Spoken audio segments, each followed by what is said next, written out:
بسم الله الرحمن الرحيم الحمد لله وكفى والصلاة والسلام على الحبيب المصطفى صلى الله عليه وعلى آله وسلم تسليما كثيرا إن الله وملائكته يصلون على النبي يا أيها الذين آمنوا صلوا عليه وسلموا تسليما رب اشرح لي صدري ويسر لي أمري واحلل عقدة من لساني يفقه قولي إخواني أخواتي أبنائي بناتي أعزائي عزيزاتي أصدقائي صديقاتي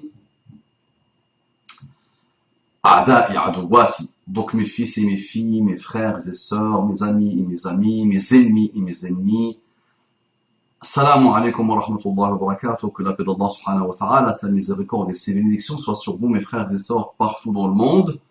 Mes frères et sœurs non musulmans, mes frères et sœurs en humanité, mes frères et sœurs encore pas musulmans. Qu'Allah vous accorde la guidée et ses délices. Il y a parmi vous quelques-uns et quelques-unes qui méritent l'islam.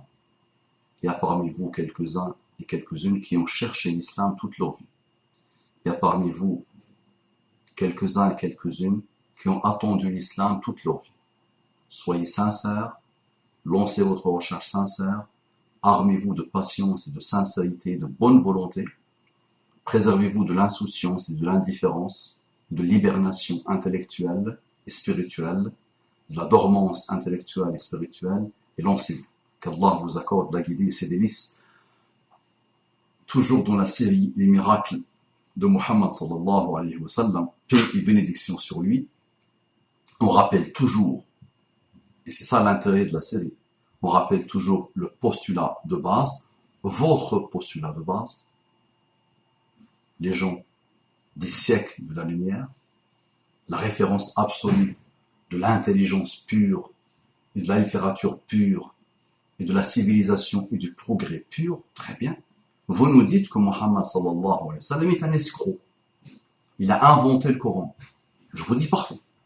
Il est sanguinaire, il est plein d'aberrations, il est méchant, il est pédophile, il est laid, il est sanguinaire, il est barbare, oui, il est assassin, il est tueur, et il est tout ce que vous dites. Très bien. Donc une âme mauvaise. Vous le dites. On va, dans le cadre de l'argumentaire, vous dire très bien. On va accepter ça, pour le moment. Et on va argumenter. Donc, je vous rajoute, je suis votre raisonnement, je vous dis. Il n'a pas inventé que le Coran. Il a inventé autre chose. Ce qu'on appelle, ce que les musulmans appellent le hadith. Le hadith, sort la langue. Le hadith. Ce sont les paroles du prophète. Donc il a en plus dissocié la première invention, il l'a appelé le Coran. Il l'a dissocié de la deuxième invention, qu'il a appelée les hadiths. Et dans les hadiths, il a dissocié encore, il y a une partie dite par lui directement, de lui par lui, il y a une partie dite par lui, dite par Allah. Voilà. Il a inventé au moins trois choses. Quelle inventivité, quelle invention. On rappelle qu'elle a existé il y a plus de 1400 ans avec des hommes de désert qui n'ont rien apporté à l'histoire humaine, qui passaient leur temps à s'entretuer et qui étaient très arriérés par rapport aux Perses, aux Romains, aux Byzantins, par rapport aux Chinois, par rapport aux Indiens. Ils étaient vraiment rien, arriérés de chez arriérés.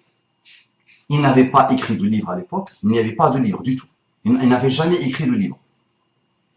D'accord ? Le peuple de Muhammad sallallahu alayhi wa sallam n'avait pas écrit de livre avant. Ils étaient majoritairement illettrés, ils étaient vraiment très loin de strict minimum du progrès de la civilisation.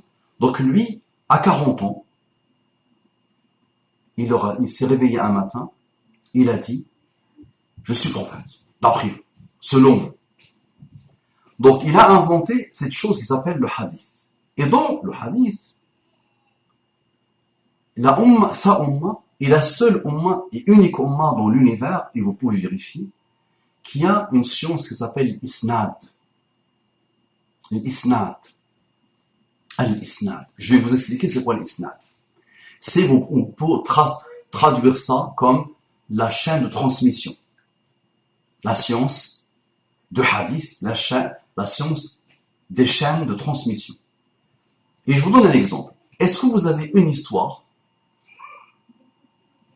qui a subi le journalisme par excellence, le regroupement des informations, la vérification des informations. Est-ce que vous avez eu une seule information, par exemple, sur Napoléon Bonaparte? Une seule. Un grand homme, tout ça. Est-ce que vous avez une seule information qui a subi un travail de journalisme qui dépasse l'entendement jusqu'à Bonaparte, qui a existé il y a plus de 200 ans à peu près? Est-ce que vous avez une histoire de César? Est-ce que vous pouvez nous raconter une histoire qui a subi, attention, qui a subi des process et des procédures de journalisme du plus haut niveau et de certification du plus haut niveau et de fiabilité du plus haut niveau et de regroupement d'informations du plus haut niveau? Est-ce que vous avez une histoire, une seule, jusqu'à César? Est-ce que vous avez une autre sur, par exemple, une histoire qui s'est produite dans la vie de Maqdouni, Alexandre le Macédonien? Et appliquez ça, ce raisonnement, sur n'importe quel grand homme, sur n'importe quelle histoire de l'humanité. Vous allez trouver que non. Vous n'avez pas dans votre vie, finalement, même de Descartes, vous êtes cartésien, même de Descartes, vous n'avez pas une information exacte, bien vérifiée, bien blindée. Et vous le voyez, des gens qui sont contemporains, vous allez trouver des gens qui vont dire une chose et d'autres qui vont dire le contraire, alors que les deux l'ont côtoyé, ont côtoyé la personne. Et il y a tellement de contradictions, il y a tellement de choses. Subhanallah, c'est un fait unique dans le monde. C'est vraiment unique. Il n'y a pas deux. Pour Muhammad sallallahu alayhi wa sallam, sa umma, qui était arriérée de chez arriérée, d'accord, qui était loin de toute fiabilité, de tout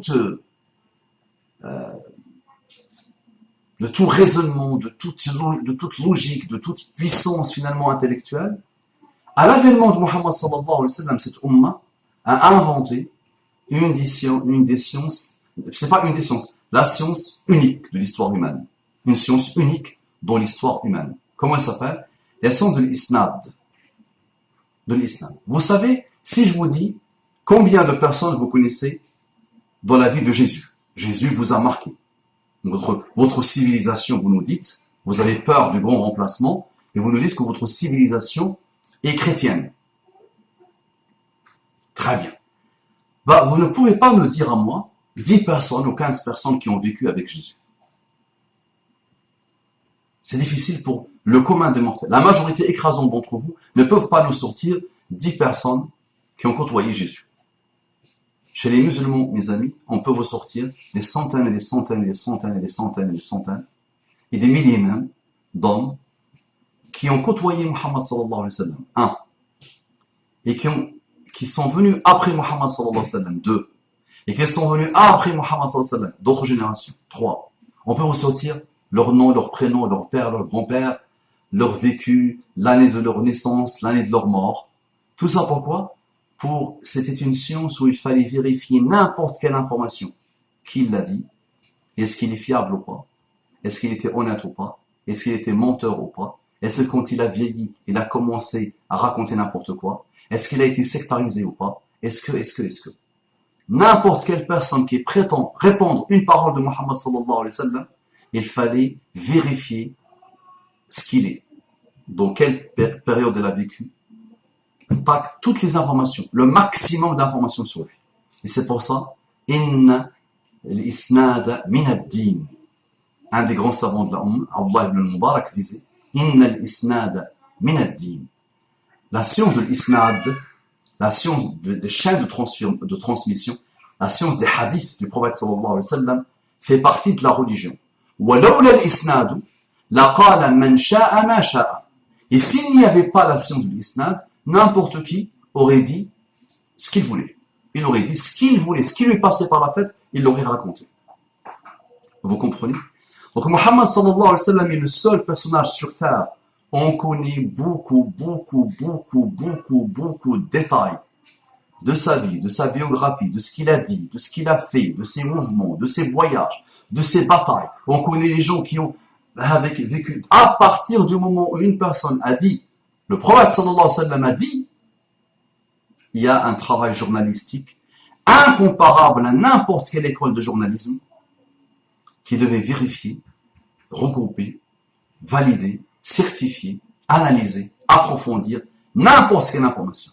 Et je vous raconte une chose qui est juste à titre d'exemple, qui peut vous étonner. À une époque, des gens qui avaient de bonnes intentions avaient remarqué que les musulmans ne lisaient plus beaucoup le Coran. La première invention de Mohammed. Donc ils ont commencé, ils ont observé les musulmans, ils avaient remarqué que les musulmans avaient délaissé le Coran. Donc pour que les musulmans commencent à s'intéresser au Coran, il y avait des gens, surtout un très connu, a commencé à inventer des hadiths, à dire قال فلان عن فلان عن فلان. Un tel a dit d'un tel, qui a dit d'un tel, qui a dit d'un tel, qui a dit d'un tel, qui a dit, jusqu'à Muhammad sallallahu alayhi wa sallam. C'est ça l'isnad. D'accord, c'est ça l'isnad. Vous avez des gens contemporains qui peuvent te dire, mon père m'a raconté de son cheikh, qui a raconté, que son cheikh lui a raconté, que son cheikh lui a dit, que son cheikh lui a dit, 28 hommes, ou 30 hommes, ou 32 hommes, jusqu'à Muhammad sallallahu alayhi wa sallam. On a ça, on a des chaînes de transmission d'une personne qui se trouve sur terre aujourd'hui, jusqu'à Muhammad sallallahu alayhi wa sallam. Donc lui, il a voulu jouer à ce jeu, il y a quelques siècles. Et il a dit voilà, il a remarqué, d'une bonne intention, à partir d'une bonne intention, malheureuse, il a décidé d'inventer des hadiths, en disant, celui qui lit telle sourate du Coran, il aura telle récompense au paradis. Celui qui lira telle sourate du Coran, il aura telle chose au paradis. Celui qui lit telle sourate sur le Coran, il aura telle. Et telle sourate, si tu la lis, elle te protège de telle chose. D'accord? Donc ils ont inventé pas mal de hadiths. Et subhanallah, les savants de la Ummah, ils les ont filtrés un par un. Un par un. Ils les ont dégagés, extirpés des paroles de Muhammad sallallahu alayhi wa sallam, ce qu'on appelle la sunna de Muhammad sallallahu alayhi wa sallam, les hadiths de Muhammad sallallahu alayhi wa sallam, pour que vous compreniez mieux, les hadiths, les paroles de Muhammad sallallahu alayhi wa sallam, ils les ont filtrés un par un. Et quand on a posé la question à ces gens-là, pourquoi vous faites ça? Pourquoi vous montez sur Muhammad sallallahu alayhi wa sallam? Pourquoi vous racontez des histoires sur Muhammad sallallahu alayhi wa sallam? Pourquoi vous lui faites dire ce qu'il n'a pas dit? Et ils disaient, نحن نكذب له ولا نكذب عليه. On ment pour lui. On ne ment pas sur lui. On ment pour lui. C'est pour sa religion qu'on a menti. Et même ça, c'est interdit en islam.